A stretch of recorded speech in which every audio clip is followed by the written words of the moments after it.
시청자 여러분 안녕하십니까. 1월 15일 JTBC 아침 N을 시작합니다. 먼저 오늘 아침 주요 뉴스입니다.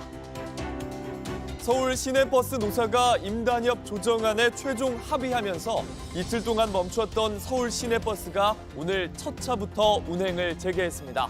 서울시는 비상수송 대책을 해제하고 버스 파업 기간 연장 운행했던 지하철 등 대중교통 운행을 모두 정상화했습니다.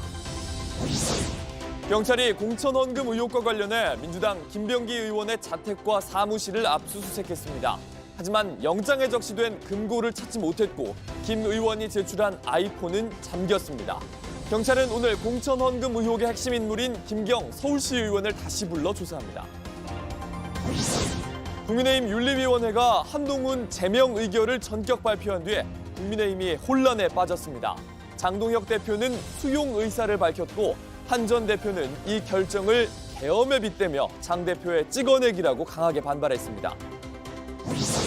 오늘은 전국 대부분 지역의 기온이 영상권을 회복하면서 포근하겠습니다. 중부지방을 중심으로는 곳에 따라 비나 눈이 오는 곳도 있겠습니다. 오늘 첫 차부터는 파업으로 멈췄던 서울 시내버스가 다시 운행합니다. 이틀 동안 이어진 파업에 시민들의 발이 묶였는데 노사가 어젯밤 극적인 협상에 합의했습니다. 무거운 출퇴근길 걱정 한시름 덜었습니다. 송지혜 기자입니다. 서울 시내버스가 오늘 오전 4시 첫 차부터 다시 정상 운행에 들어갔습니다. 서울시 버스조합과 사측이 어젯밤 극적으로 합의한 겁니다. 파업으로 인해서 서울 시민이 그동안에 고통을 겪었던 것은 진심으로 제가 2만 명을 대표해서 진심으로 서울 시민에게 사과를 드립니다. 노사는 어제 오후 3시부터 서울지방노동위원회에서 두 번째 사후 조정회의를 열었습니다. 9시간 가까이 협상한 끝에 공익위원들의 조정안을 받아들였습니다. 우선 임금은 2.9% 인상하기로 합의했습니다. 이는 1차 조정안이었던 0.5%보다는 높고 노조가 요구했던 3.0%보다는 다소 낮은 수준입니다. 정년은 기존 63살에서 단계적으로 2년 연장하기로 했습니다. 올 7월부터 64살, 내년 7월부터는 65살로 더 높이기로 했습니다. 노조 요구안이 단계적으로 반영됐습니다. 합의안이 도출되면서 버스 노조는 13일 시작한 총파업을 이틀 만에 철회했습니다. 서울시는 비상수송 대책을 해제하고 버스 파업 기간 연장 운행했던 지하철 등 대중교통 운행을 모두 정상화했습니다. JTBC 송지혜입니다. 공천헌금 의혹을 수사하는 경찰이 더불어민주당 김병기 의원의 자택과 사무실을 압수수색했습니다. 그런데 영장에 적시된 금고를 찾지 못했고 김 의원이 제출한 아이폰도 잠겨 있어서 포렌식이 사실상 어려운 상황입니다. 일단 경찰은 오늘 공천헌금 의혹의 핵심 인물인 김경 서울시 의원을 조사한 뒤에 조만간 강선우 의원도 소환할 계획입니다. 이세영 기자입니다. 경찰은 어제 공천헌금 의혹과 관련해 민주당 김병기 의원의 집과 사무실 등을 압수수색했습니다. 하지만 차남 집에 있다는 김 의원 부부의 귀중품 보관 금고도 찾지 못했습니다. 공천헌금 흡수 의혹 관련해가지고 확보하실 자료 있으실까요? 압수수색 과정에서 김 의원이 제출한 아이폰도 잠겼습니다. 아이폰은 비밀번호 없이 포렌식이 사실상 불가능해 경찰 수사에 차질이 불가피할 것으로 보입니다. 이런 가운데 공천헌금 의혹의 핵심 인물인 김경 서울시 의원은 경찰에 자수서를 제출했습니다. 김 시 의원은 자수서에서 2022년 지방선거를 앞두고 강선우 의원 측을 만나 1억 원을 건넸다며 당시 강 의원과 보좌관 남모 씨가 동석했다고 적었습니다. 그동안 돈을 받은 사실이 없고 사전에 인지하지 못했다는 강 의원 측 해명과 배치되는 대목입니다. 경찰은 오늘 오전 김 시 의원을 다시 불러 자수서 내용의 신빙성과 현금 전달 경위 등을 집중 추궁할 계획입니다. 또 지금까지 확보한 진술과 압수물을 바탕으로 이르면 이번 주 강 의원을 소환할 방침입니다. JTBC 이세연입니다. 김병기 의원의 지역구에 있는 시장 운영진들이 김 의원의 식사비를 수시로 대납해 주었다고 털어놨습니다. 김 의원이 지인들을 데려와 100만 원대 식사를 하면 계산을 하는 건 자신들의 몫이었다는 겁니다. 배양진 기자입니다. 김병기 민주당 의원 지역구인 서울 동작구엔 노량진 수산시장이 있습니다. 한 노량진 수산시장 관계자는 김 의원이 수시로 지인들을 데리고 왔다고 말합니다. 김병기가 보통 오면 막 친구들, 그 중동고등학교 친구들 있잖아. 걔네들 10명 막 이렇게 데려와서 먹어버리면 100몇십만 원씩 나와. 계산은 시장 상인 또는 시장 운영사인 노량진 수산 주식회사의 임원들 몫이었다고 말합니다. 먹고 우리가 이제 계산은 이제 우리가 하고, 그게 한 달에 한 2번씩 그 생각해보세요. 우리가 돈이 어디 있냐고. 주로 접대를 한 식당 2곳도 지목했습니다. 김병기 온다고 미리 해놓으면은 6시면 걔네들이 4시서부터 다 세팅 다 해놓고 아주 막. 그리고 우리가 다 전 알르고 물건들. 해당 식당을 찾아가 봤습니다.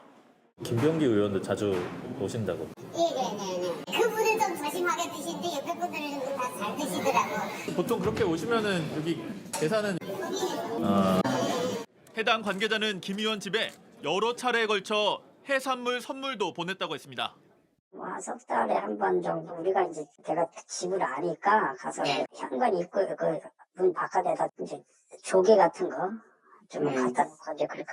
식대를 대신 결제한 걸로 지목된 전직 노량진 수산 주식회사 임원 B 씨는 JTBC에 김 의원이 한두 번 다녀간 걸로 알지만 그 외엔 드릴 말씀이 없다고 전했습니다. 노량진 수산 주식회사 측은 알지 못하는 내용이며 만약 그랬다면 개인의 일탈로 보인다고 말했습니다. 김병기 의원 측은 터무니없는 일방적 주장이자 사실무근이라며 대체로 확인되지 않은 사실이 많이 보도되고 있어 유감이라고 밝혔습니다. JTBC 배양진입니다. 새벽에 문자로 발표된 한동훈 전 대표 제명 의결 소식에 국민의힘은 혼란에 빠져들었습니다. 한 전 대표는 직접 국회로 나와 또 다른 계엄이라며 장동혁 대표를 겨냥했고 친한계도 거세게 반발했습니다. 구민주 기자입니다.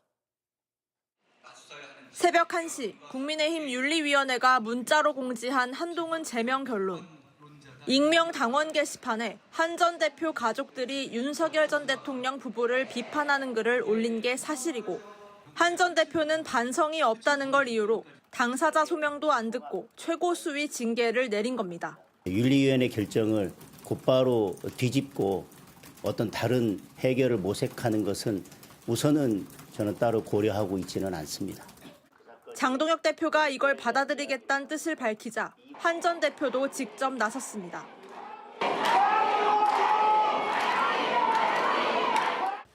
윤리위 결정을 계엄에 비하며 계엄을 극복하고 통합해야 할 때 헌법과 민주주의를 파괴하는 또 다른 계엄이 선포된 것입니다.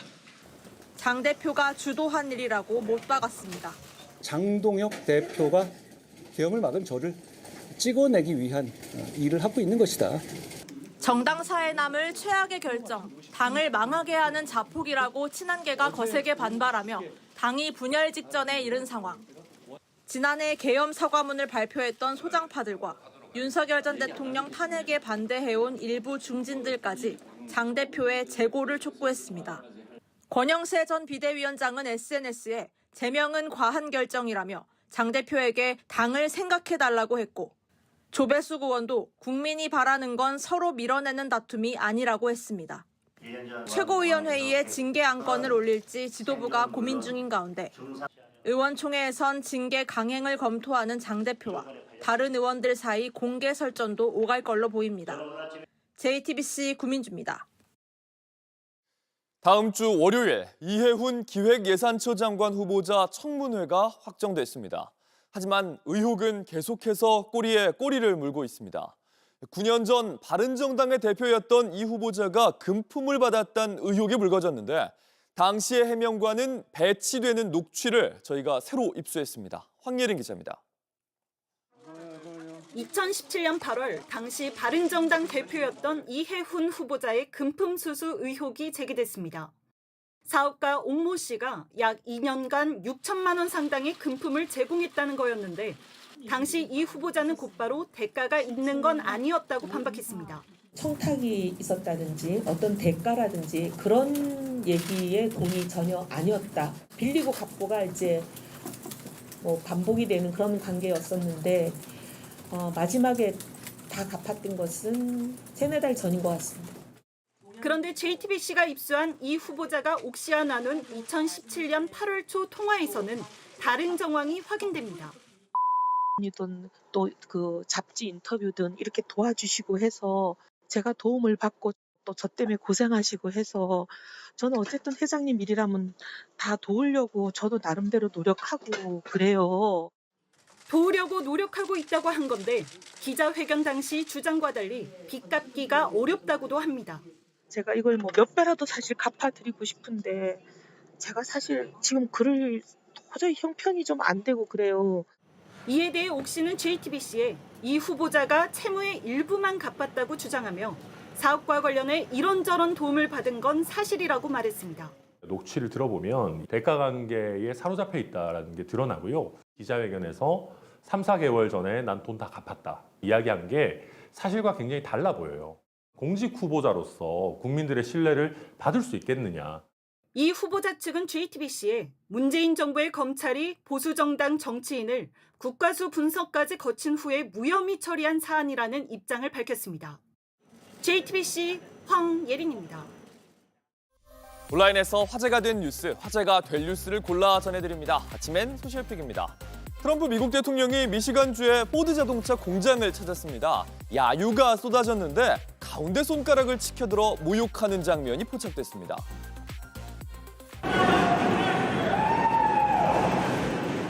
현지 시간 13일 공장을 둘러보던 트럼프 대통령에게 야유가 쏟아집니다. 트럼프와 친밀했던 성범죄자 제프리 앱스타인을 둘러싼 사건을 비난하기 위한 목소리인데요. 그러자 트럼프 대통령 아래를 가리키며 욕설을 하고 가운데 손가락을 들어 모욕했습니다. 백악관은요, 적절하고 명확한 대응을 대통령이 했다고 밝혔습니다. 이 대통령에게 소리를 친 건 공장에서 일하는 TJ 사뷸라라는 남성이었는데 회사는 조사를 진행하는 동안 남성을 업무 정지에 처분했습니다.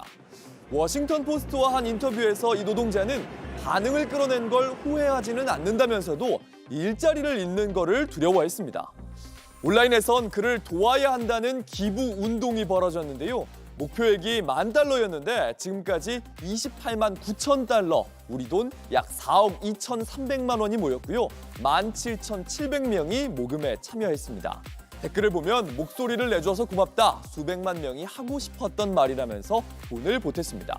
전미 자동차 노조 부위원장은요, 그가 노동자로서 온전한 보호를 받도록 보장할 거라고 밝혔습니다. 현지 시간 14일 태국에서 무너진 크레인이 달리는 열차를 덮쳐 지금까지 최소 32명이 숨졌습니다. 지난해 빌딩 붕괴 사건에 이은 부실 공사가 아니냐는 의혹도 제기됩니다. 고속 열차에 철로를 지는 공사장에서 거대한 구조물이 균형을 잃고 쓰러집니다. 이 크레인이 195명이 타고 있던 열차 위로 무너지면서 타고 있던 승객 등 32명이 사망하고 66명이 다쳤습니다.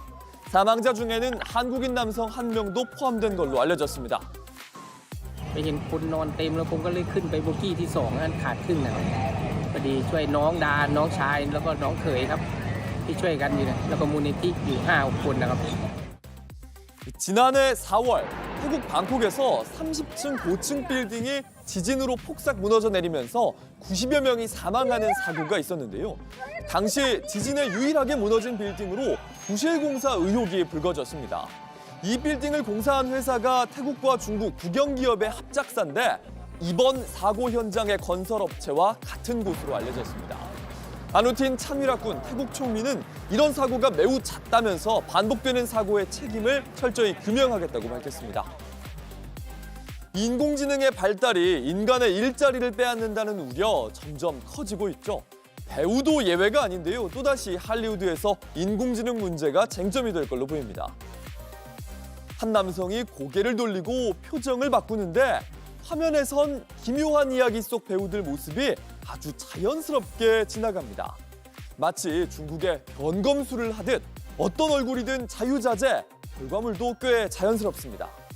구글의 나노바나나 프로와 중국의 클링이란 인공지능을 사용해 본인의 움직임을 그대로 이렇게 재현을 해낸 겁니다.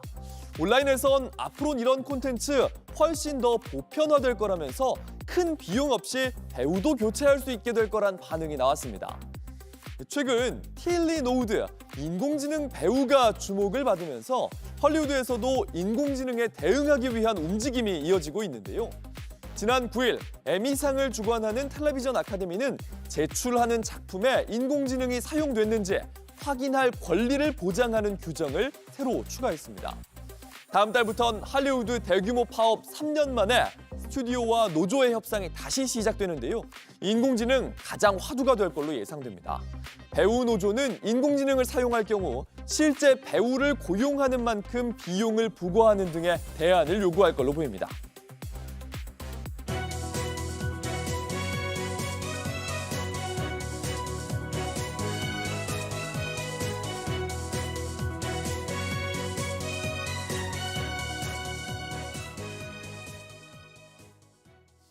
일본 방문 마지막 날까지 이재명 대통령은 다카이치 총리의 각별한 환대를 받았습니다. 한일 교류의 상징인 호류지에서 일반에는 공개되지 않는 벽화를 이 대통령에게 공개를 한 겁니다. 함께 K-팝에 맞춰 드럼을 연주하기도 한 두 사람, 한일 셔틀 외교가 안정적으로 접어든 듯 보입니다. 이승환 기자입니다. 이재명 대통령과 다카이치 사나의 일본 총리가 호류지 주지 스님의 안내를 받으며 나란히 걸어 들어옵니다. 정상 친교 일정으로 약 1500년 전 백제 목조 건축 양식의 영향을 받은 호류지를 찾은 겁니다.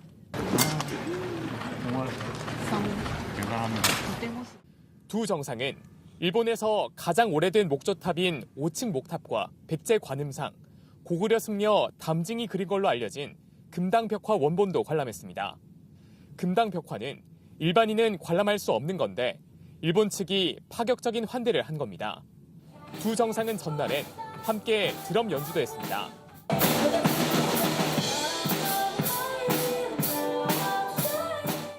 이 대통령은 고교 시절 드러머 활동을 한 다카이치 총리에게 국산 드럼 세트를 선물했고 다카이치 총리는 이 대통령과 푸른색 유니폼을 맞춰 입고 드럼 원포인트 레슨을 해줬습니다. 소질 있지 않습니까? 이 대통령은 연주 다음 날 소셜미디어에 서로의 차이를 존중하며 리듬을 맞춰간 것처럼 한일 양국도 더 가까워질 수 있기를 기대한다고 적었습니다.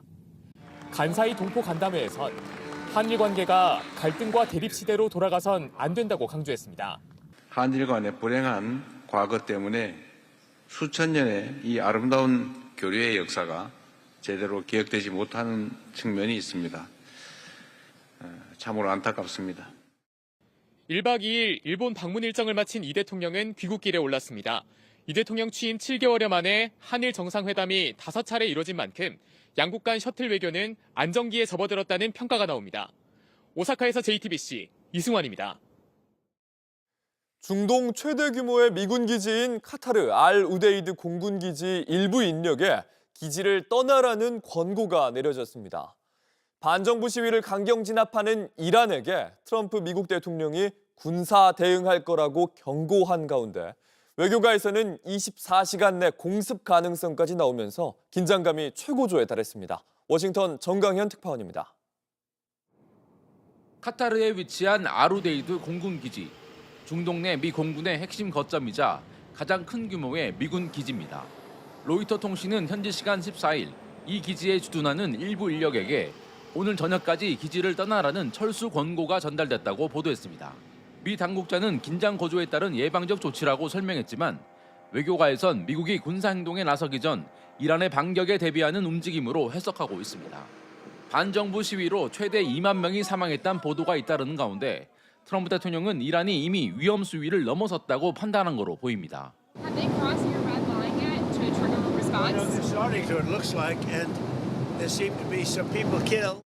백악관이 협상 여부를 검토 중인 가운데 트럼프 대통령은 시위대에 대한 살해를 멈출 때까지 이란 정권과의 모든 회의를 취소하겠다고 못 박았습니다.